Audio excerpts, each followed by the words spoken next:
Jumpa lagi bersama saya Dedi Susanto.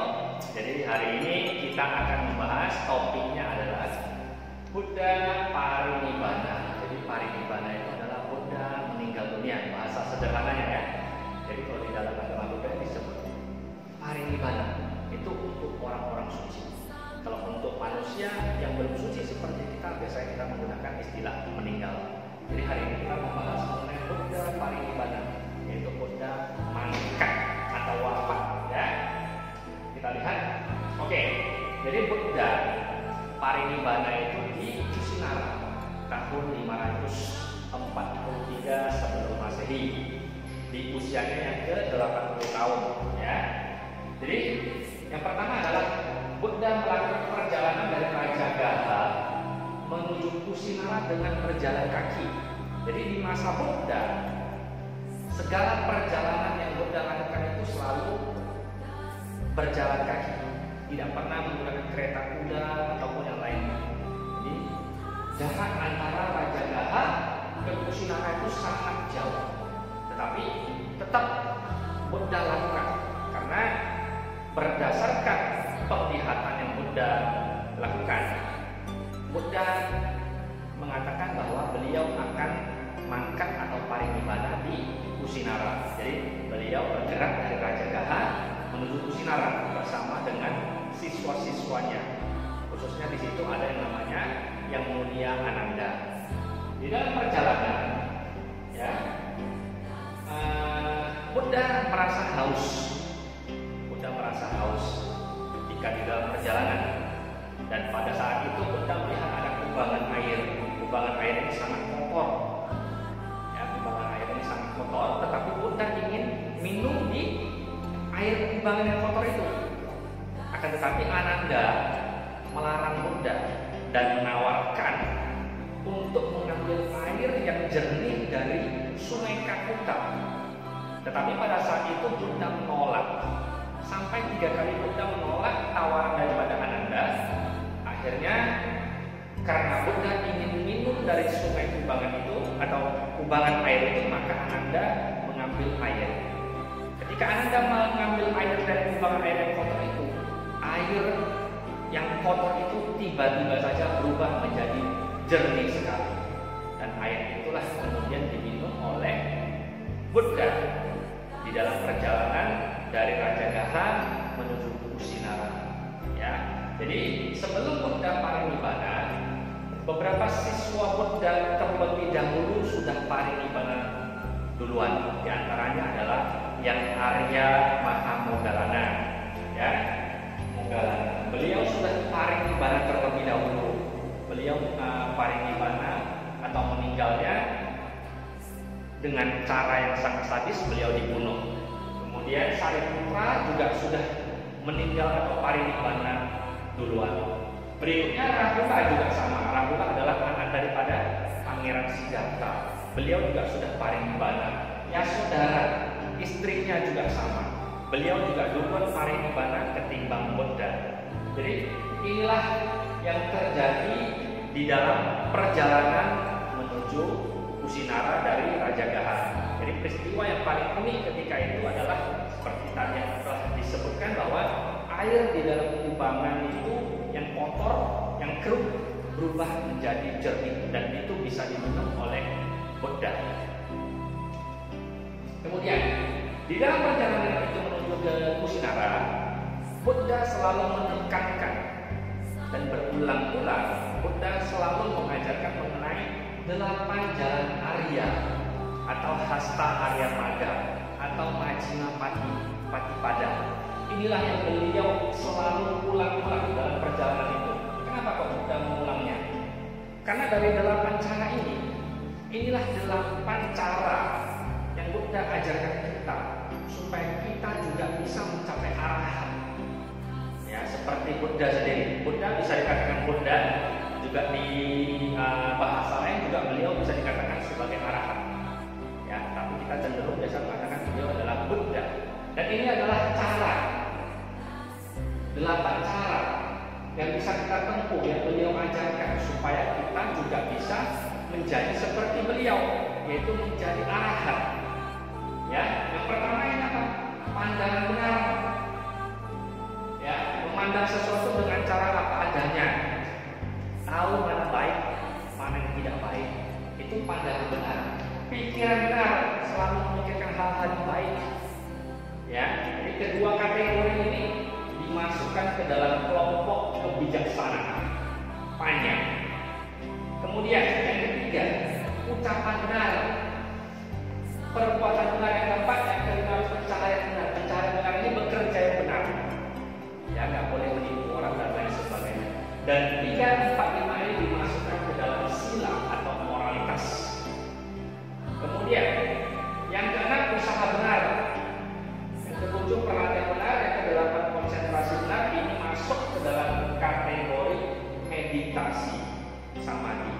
Ya, jadi 8 cara ini kalau kita laksanakan, inilah baru kita bisa mencapai arahat. Barulah kita bisa menjadi seperti Buddha. Mengapa Buddha di dalam perjalanan dari Raja Gana sampai Kusinara, beliau selalu mengulang-ulang ini. Ya, artinya apa? Ini ketiga cara ini, panya, sila, samadhi, ini semua harus selaras dikerjakan. Ya, kamu mengerjakan panya, mengerjakan sila, tapi meditasi kurang, tidak bisa juga jadi arahat. Mungkin bisa terlahir di surga, tapi untuk menjadi arahat belum. Artinya 3 ini harus komplit dilaksanakan. Ya, maka Buddha di dalam ajarannya mengatakan apa? Kita semua adalah calon-calon Buddha. Kita juga bisa menjadi seperti beliau. Ya, asal kita mau melaksanakannya. Apa yang beliau wariskan kepada kita, yaitu caranya adalah 8 jalan raya. Selanjutnya kita lihat makanan terakhir Buddha. Ya, jadi makanan terakhir Buddha sebelum parinibbana itu adalah daging lunak yang dicampur dengan jamur. Ini diberikan oleh Cunda. Ini makanan terakhir sebelum Buddha parinibbana. Kalau makanan terakhir sebelum Buddha pencerahan itu diberikan oleh Sujata, ya, seorang perempuan yang biasanya dia itu menyembah pohon, ingin anak, tiba-tiba dia melihat ada pertapa Siddhartha di situ, kemudian dia memberikan makanan terakhir sebelum pencerahan, itulah Sujata. Sedangkan sebelumnya makanan terakhir sebelum Buddha parinibbana adalah daging lunak yang dicampur dengan jamur namanya Sukara Madawa. Ya, yang kemudian nanti ini membuat Siddhartha atau membuat Buddha keracunan. Ya, membuat Buddha keracunan yang membuat pada akhirnya nanti Cunda merasa sangat tidak enak hati. Dia merasa bahwa dialah sebagai penyebab kematian Buddha. Ternyata kalau kita lihat, walaupun Cunda menyebabkan kematian kepada Buddha, menyebabkan keracunan kepada Buddha, tetapi sesungguhnya Cunda telah melakukan karma yang sangat baik. Karena apa? Karena ketika Cunda memberikan persembahan makanan kepada Buddha, Cunda dengan perasaan bahagia, dengan perasaan baik, ingin Buddha bisa terus sehat dari makanannya. Tetapi terjadi adalah kebalikannya. Tetapi Buddha berpesan kepada Ananda, suatu hari kelak ketika ada orang yang mengatakan bahwa Cunda sebagai penyebab kematian daripada Buddha, maka Ananda harus membela Cunda. Ananda harus mengatakan kepada banyak orang bahwa Cunda telah melakukan karma yang sangat baik. Ya, walaupun memang pada akhirnya Buddha keracunan, tapi karena Cunda dengan pikiran baik mempersembahkan makanan, dia tidak dikategorikan sebagai perbuatan jahat. Jadi itulah makanan terakhir Buddha. Ya, sebelum beliau mencapai pencerahan dan sebelum beliau mencapai parinibbana. Ya, oke. Selanjutnya Buddha parinibbana, Buddha meninggal dunia, ya, di tahun 543 sebelum Masehi. Jadi beliau meninggal di antara 2 pohon salak kembar. Jadi 2 pohon salak kembar ini Disitulah tempat pembaringan terakhir Buddha, ya, yang bunganya mekar belum pada waktunya, harusnya belum mekar. Tapi karena Buddha itu akan parinibbana, para dewa mempercepat mekarnya bunga ini, sehingga mekarnya bunga ini menaburi tubuhnya Buddha. Di sana penuh dengan keharuman dan lain sebagainya. Kemudian ketika Buddha detik-detik menjelang parinibbananya, Buddha berpesan. Apa pesan terakhir Buddha? Yaitu adalah bila biku dan bikuni atau laki-laki dan perempuan atau umat awam hiduplah sesuai dengan ajaran Tathagata, itulah cara menghormati dan menghargai Tathagata. Tathagata itu adalah Buddha, sama-sama Buddha. Jadi gini, di agama Buddha kita mengenal cara penghormatan kepada Buddha. Yang pertama adalah melalui materi atau benda-benda, dan yang kedua adalah melalui pelaksanaan ajaran Buddha. Jadi penghormatan yang tertinggi sebenarnya adalah melaksanakan ajaran Buddha itu sendiri, bukan melalui materi. Karena sesuai dengan pesan Buddha sebelum beliau meninggal dunia atau sebelum beliau parinibbana adalah ketika seseorang ingin menghormati Buddha, maka sudah selayaknya lah mereka menjalankan ajaran yang beliau wariskan. Itulah cara yang tertinggi untuk menghormati Buddha. Selebihnya penghormatan menggunakan materi itu boleh-boleh saja, itu hanya sebagai pelengkap. Tetapi yang paling utama adalah menghormat dengan cara menjalankan ajarannya. Itu adalah penghormatan yang paling tinggi dari segala jenis penghormatan kepada Buddha. Ya. Kemudian tempat suci Buddha. Ya, tempat suci Buddha kita mengenal di dalam Mahaparinibbana Sutta. Mahaparinibbana Sutta ini Buddha khotbahkan sebelum Buddha parinibbana atau sebelum Buddha meninggal. Jadi Buddha mengkhotbahkan kira-kira ada 4 tempat yang bisa dijadikan sebagai tempat suci, yang bisa dijadikan tempat untuk menghormati Buddha. Yang pertama adalah Lumbini. Lumbini adalah tempat kelahiran Mahavira Siddhartha di tahun 623 sebelum Masehi. Ya, beliau adalah anak dari Raja Sudodana dan Ratu Mahamaya. Beliau lahir di Taman Lumbini. Jika ingin menghormat, boleh pergi ke Taman Lumbini. Yang kedua, Bodhi Gaya atau Bodh Gaya. Ini adalah tempat di mana Pangeran Siddhartha atau Pertapa Siddhartha mencapai pencerahan di tahun 588 sebelum Masehi. Ini juga tempat penghormatan. Jika kita punya kesempatan, maka kita juga boleh pergi ke tempat ini. Yang ketiga, Taman Rusa Isipatana. Ini adalah tempat dimulainya khotbah pertama Buddha. Buddha berkhotbah untuk pertama sekali kepada 5 pertapa, yang kemudian 5 pertapa ini menjadi murid awalnya di tahun 588 sebelum Masehi, dan khotbah pertama itu berjudul Dhamma Cakkappavattana Sutta. Disinilah Buddha mengkhotbahkan ajarannya. Disinilah ajaran Buddha dimulai. Disinilah Buddha, Dhamma, dan Sangha lengkap. Kemudian yang keempat, Kusinara. Disinilah Buddha parinibbana di tahun 543 sebelum Masehi. Ketika itu Buddha berusia 80 tahun. Di dalam beberapa cerita dikatakan bahwa walaupun Buddha dalam kondisi usia 80 tahun, tetapi wajahnya seperti anak muda usia 16 tahun. Itu adalah salah satu keunggulan daripada seorang Tathagata atau seorang Sama Buddha. Ya, jadi ini adalah tempat-tempatnya, dan ini lokasinya semua ada di India.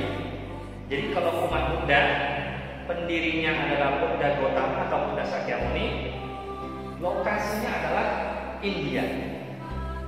Ya, jadi umat Buddha pergi ke India, bukan ke tempat lain. Jadi di dalam Mahaparinibbana Sutta inilah tempat-tempat yang jika kita bisa, jika kita punya uang lebih, kita boleh mengunjungi ke tempat-tempat ini. Tetapi harus dalam pikiran yang benar. Kadang-kadang begini, orang berpikir mengunjungi 4 tempat suci ini, lantas setelah meninggal akan masuk surga.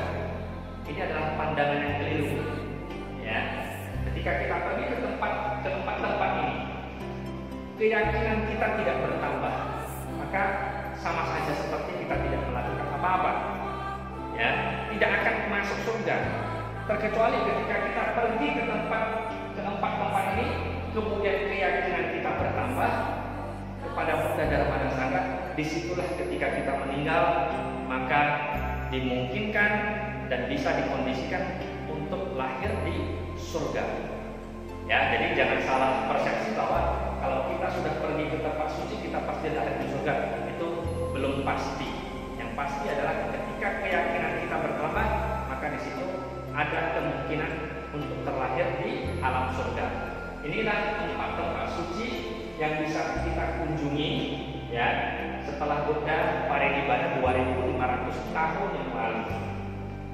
Kemudian nasihat terakhir dari parinibbana. Ya, jadi nasihat terakhir dari parinibbana. Sebelum Buddha meninggal atau parinibbana, ada satu siswa yang beliau tawiskan, dan itu adalah siswa terakhir, namanya Subhada. Beliau adalah biku tua. Nanti Subhada ini pada akhirnya menjadi seorang biku yang mengacau di komunitas Sangha.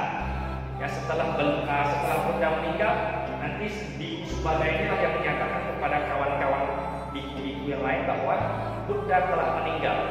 Ya, kita harus bahagia. Kita tidak ada lagi yang mengatur-ngatur kita. Kita bisa melakukan hal apapun yang kita inginkan. Sehingga nanti muncullah sidang Sangha yang pertama. Inilah Subhada. Ya, Subhada biku yang terakhir ditawiskan, tetapi bukan merupakan biku yang bijak. Ya, kelak dia akan menjadi batu sandungan bagi perkembangan ajaran Buddha. Kemudian nasihat terakhir dari Buddha bahwa semua perpaduan di dunia ini tidak kekal.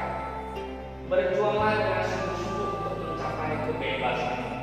Jadi ini artinya apa? Buddha mengajarkan kepada kita bahwa siapapun di dunia ini pasti akan mengalami yang namanya kematian. Bahkan Buddha sendiri pun mengalami kematian. Apalagi kita, manusia biasa. Buddha sudah termasuk manusia yang luar biasa. Beliau juga meninggal, apalagi kita. Jadi kita jangan terlalu bersedih, ya. Kita jangan terlalu bersedih ketika kita melihat orang lain meninggal, atau nanti ketika kita sendiri juga akan meninggal. Semuanya adalah hal yang alami. Ya, itulah pesan terakhir kepada Buddha. Berjuang, pesan terakhir Buddha kepada kita. Ya, jadi berjuanglah dengan sungguh-sungguh untuk mencapai kebebasanmu. Berjuang, kita semua bisa mencapai arahat. Buddha tidak memonopoli bahwa hanya beliau yang bisa mencapai arahat, tetapi beliau mengajarkan kita supaya bisa seperti beliau, supaya kita bisa seperti arahat atau menjadi arahat. Itulah ajarannya. Berjuanglah dengan sungguh-sungguh. Jadi untuk materi kali ini ya sampai di sini. Ya, mudah-mudahan materi ini bermanfaat bagi kita semua. Ya, terima kasih.